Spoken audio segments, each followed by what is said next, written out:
Pues mi pregunta es muy sencilla y creo que se repetirá a lo largo de los temas que vamos a abordar esta noche. ¿Qué harías de llegar a la presidencia de la República distinto al actual gobierno de la República en materia de seguridad y lo que está implícito? ¿Qué le criticas a lo hecho por este gobierno en esta materia, a lo no hecho y a los resultados obtenidos? Mira, que nos ha faltado escala, que nos ha faltado el dimensionar y el incorporar, que estamos enfrentando un reto que hoy supera las capacidades del Estado y de los estados en esas tres dimensiones. Y vimos y tenemos algunos elementos que nos permiten plantear una estrategia con una escala diferente. Por ejemplo, Tijuana y Ciudad Juárez. Los dos alcanzan niveles delincuenciales que las ubicaban como entre las ciudades más peligrosas del mundo. Y hubo entonces un esfuerzo de prevención literalmente masivo.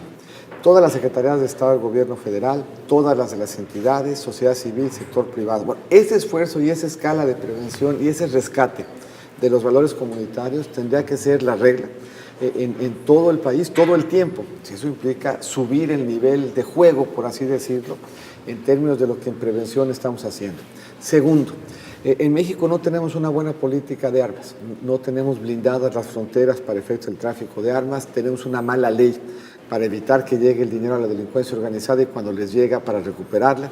Tenemos un transporte público que no tiene cámaras, nos falta capacidad de inteligencia. Entonces, si queremos disuadir, ahí también tenemos que subir el nivel de juego y pasa por la policía. Y termino de nuevo con lo de investigación.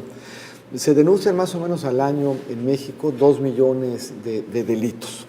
Se tiene capacidad de investigar más o menos a 100,000 delincuentes. Si uno supone que cada uno de estos 2 millones de delitos se cometen a razón de 5 delitos por delincuente, tenemos que tener capacidad de investigar 400,000.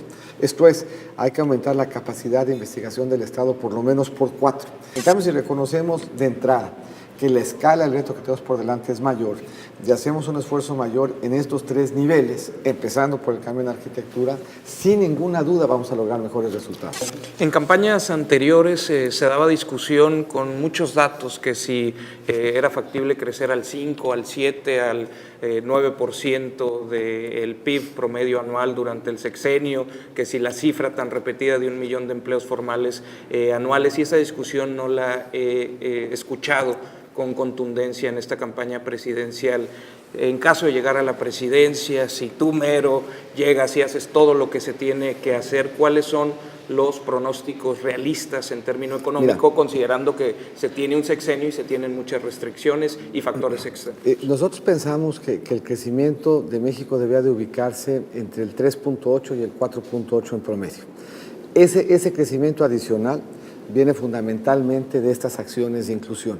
Si nosotros logramos construir un entorno de mejores oportunidades que cierren esas brechas, eso mejora la plataforma de crecimiento entre 1.5 en esa vecindad de crecimiento adicional. Cerrar mi pregunta, con esas tasas de crecimiento que ves factibles alcanzar, ¿cuántos empleos se pueden generar? ¿Cuántos pobres pueden salir de esta condición? Mira, yo creo que son dos elementos distintos y dos estrategias distintas.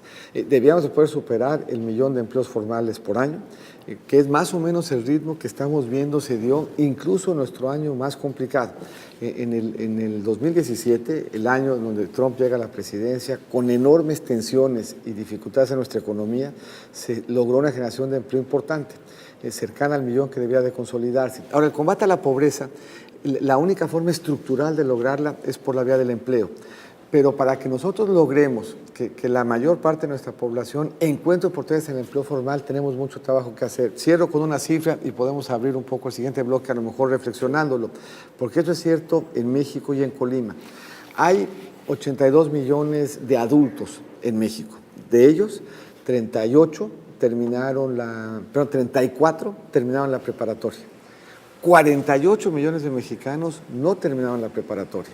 Eso implica un reto para México enorme, porque la posibilidad de conseguir un empleo formal cuando no terminaste la preparatoria es muy bajo. Si revisamos la pobreza extrema, 9 de cada 10 mexicanos en pobreza extrema no terminaron la preparatoria, por lo que el trabajo en materia de combate a la pobreza y en materia de crecimiento pasa por la inclusión, una de cuyas dimensiones es que hagamos un esfuerzo importante para convertir a México en un país donde termines la preparatoria y tengas garantizados espacios de educación superior. Pues mi pregunta creo que en realidad son dos, en el sentido de qué plantearías hacer distinto.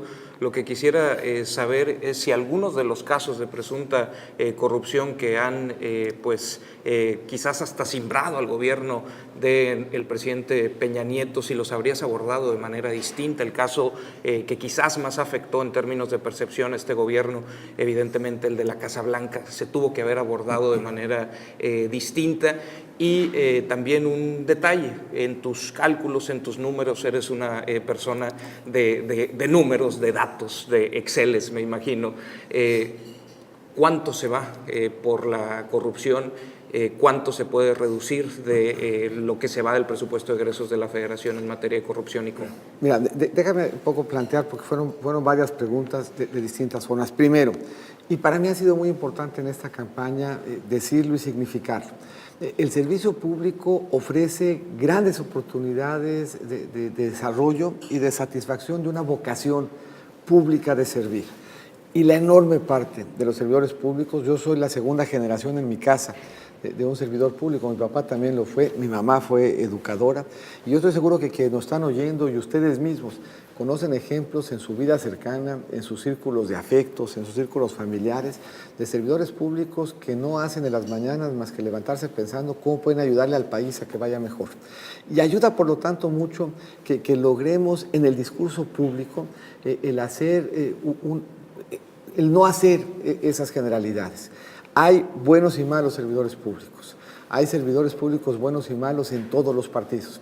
Y México va a necesitar a muchos jóvenes que se entusiasmen del servicio público. Y es bien importante que esos jóvenes sepan que se puede ser servidor público honesto, que se puede cumplir con esa vocación de servicio y hacerlo con honorabilidad. Hemos cambiado mucho en términos de transparencia y en términos de la forma y los actores que hoy participan en el combate a la corrupción. Tenemos que cambiar más. Tenemos un sistema nacional de anticorrupción en donde yo pensaba habíamos logrado lo más difícil. Logramos un sistema con un cambio constitucional de la mano de la sociedad civil y la lástima de estos últimos meses es que no hemos sido capaces como actores políticos de ponernos de acuerdo en un nombre. Somos un país que ha alimentado a las cortes internacionales, que participamos con mexicanos en todos los debates globales relevantes.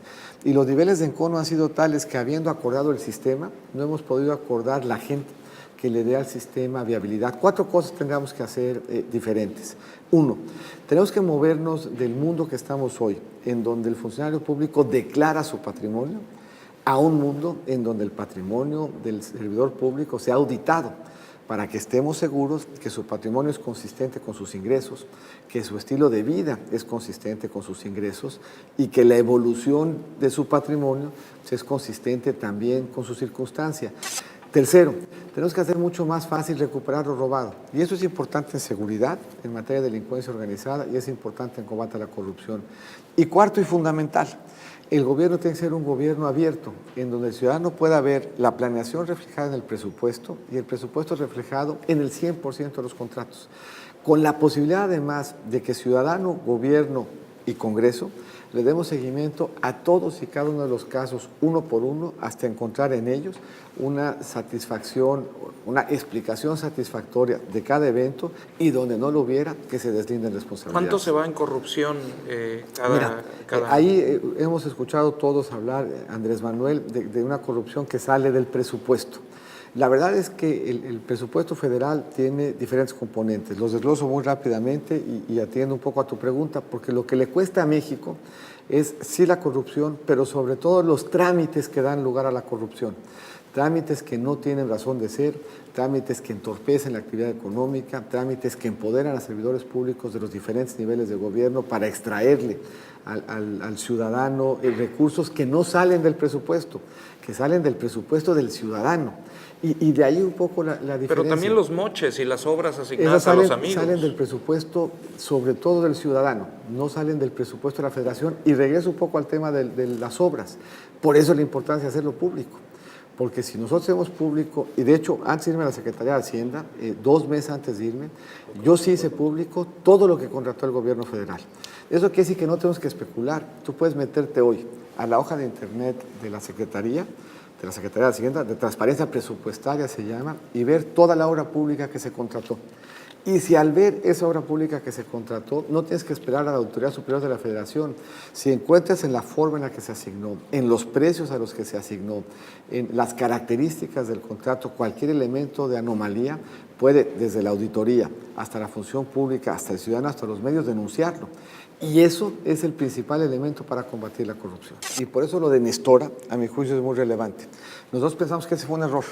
Nosotros pensamos que ni autodefensas ni policía comunitaria.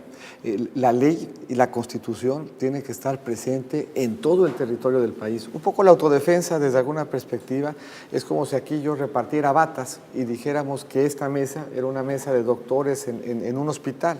Pues el darle armas a la gente en un esfuerzo de autodefensa o de policía comunitaria. Pero en una comunidad indígena el Poder Judicial ha determinado que... En ningún lado debiéramos nosotros renunciar a que cambiara la ley y que la gente tuviera la posibilidad de que su seguridad dependiera de manera profesional. Olinalá, por cierto, no era una comunidad de usos y costumbres, y no hay ningún uso y costumbre que permita el secuestro, no hay ningún uso y costumbre que permita la tortura, y el tema era importante porque en la plataforma de Ricardo viene a fortalecer las policías comunitarias. Yo vuelvo a insistir, yo creo que es un error. Y en el caso de Andrés, mi tema no era con Nestora, yo dije en el debate, Nestora fue encontrada inocente, pero fue imputada de secuestro. Entonces, llevar en un país que está profundamente lastimado en su tejido social por una delincuencia que todos los días nos victimiza, y llevar a una gente que fue imputada por secuestros, en donde consta, porque yo no hice más que leer lo que constaba en el expediente, pues el tipo de abusos al que Nestora sometió a la población, a la que en teoría estaba dándole el servicio de protección. Bueno, ni policía comunitaria, ni imputados de secuestro al Senado. En el caso de Nestora, la única duda es por qué ser tan severo sobre este tema cuando la verdad jurídica marca a esta mujer como inocente. Pero es que mi problema no es si es inocente o no. La verdad jurídica que consta en el expediente pues es que... Pero le dijiste secuestrador. No, le dije que había sido imputada por secuestrador. Eso es cierto. Esa es la verdad jurídica también. Y un poco regresa a este tema. Yo creo en los procesos jurisdiccionales y empecé el debate citando y diciendo, por fallas en el procedimiento, hoy la Corte no le estima secuestradora, pero fue imputada como secuestradora. Y aquí el debate no es Nestora, el debate es el que la está haciendo senadora.